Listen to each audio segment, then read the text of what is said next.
Hey y'all, I'm back again. You're probably wondering where I've been since I've been gone for a while, and that's a good question. The answer to which is Hello, darkness, my old friend. busy. In today's video, I'd like to ask, what is anthropology even good for? An easy question to answer, I'm sure.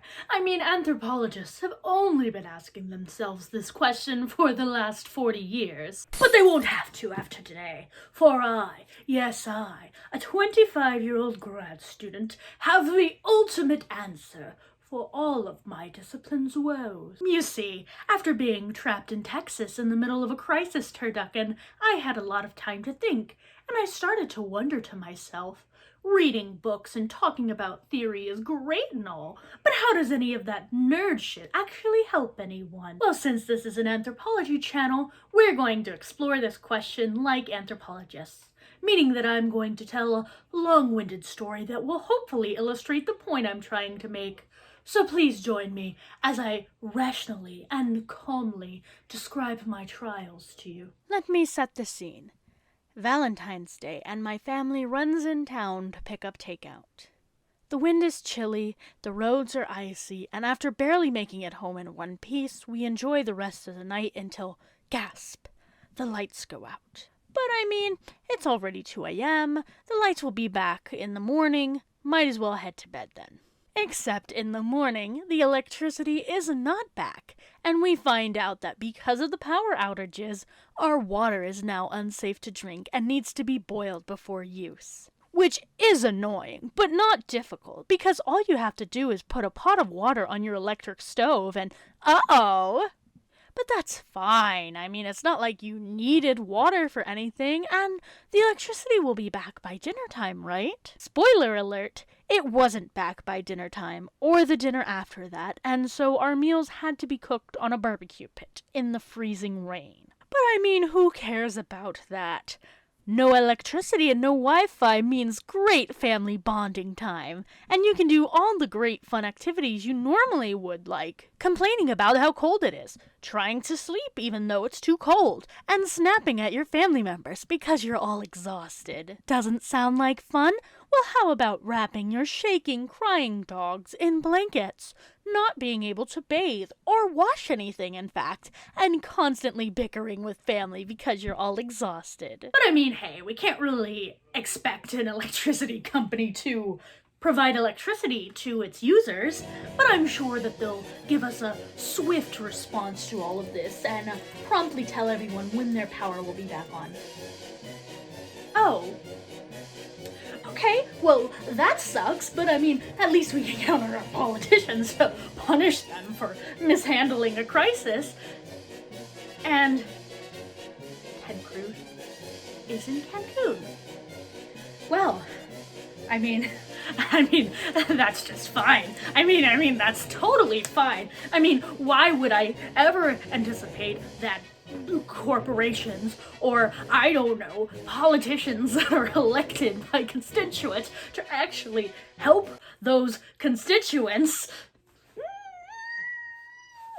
Okay, well, now that we've had a quick tour reliving my trauma, what can this scenario tell us as anthropologists? Applied anthropology is a very broad field and can cover everything from working for the CIA or in research and development for a company or with a NGO doing some type of community development. Another way to think of these types of anthropologists are anthropologists who would like to have a steady income. But even when we talk about applied anthropology, which is basically just any anthropology that's done outside of a purely academic setting, you can still run into the problem of how useful it actually is. When I was an undergrad, I took an entire course about applied anthropology, which was basically just presenting us different options we could do with our degrees besides going to grad school. And this one time, this woman came in as a guest speaker to tell us about how great it was working as an anthropologist in the corporate world. And she told us about how it was a pretty common occurrence for her to do the research where she was trying to find out what was wrong with the company and write up a report and tell them what was wrong and what needed to be fixed. And if it wasn't the thing they already thought was wrong when they hired her, they'd pretty much throw out her report and just do what they were going to do in the first place. Even though they were the ones who hired her. And, that kind of leads into another problem with applied anthropology. In most cases, a large company or organization is the one paying you to go out into the community and figure out what their problem is. If you ask the people of the community what the problem is, and they say, your company is the problem, you might not be super eager to report that back to the people writing your paychecks. And there's also the issue of, should anthropologists try to help those that they're researching? Which seems like an absurd question if you ask it outright. Most people would say that if you have the ability to help someone, then you should help them. But many anthropologists are reluctant to do so for a couple of reasons. Number one is historic reasons. Going to somewhere that you're not super familiar with and acting like you know what's best in the situation stinks of imperialism to a lot of anthropologists. Another one is practical reasons. As anthropologists coming into a research site, it's likely that they'll have little power to do much even if they wanted to, as I mentioned before. And another reason is that anthropologists are researchers. They're not social workers or community developers or activists. The job of an anthropologist is to observe, to gather data, and to write a report that, at most, suggests that someone else should do something. Now, do anthropologists try to help people sometimes? When they can. Do they feel empathy towards people that they've spent months or years of their lives studying? Of course they do. But the reality is that we're just a bunch of nerds who can't really have an impact on the larger world besides by being nerds. And we have to be okay with that. I have to be okay with that. And some days I'm content to just be an academic. And some days I'm not. But as I lay there, I just got angrier and more frustrated.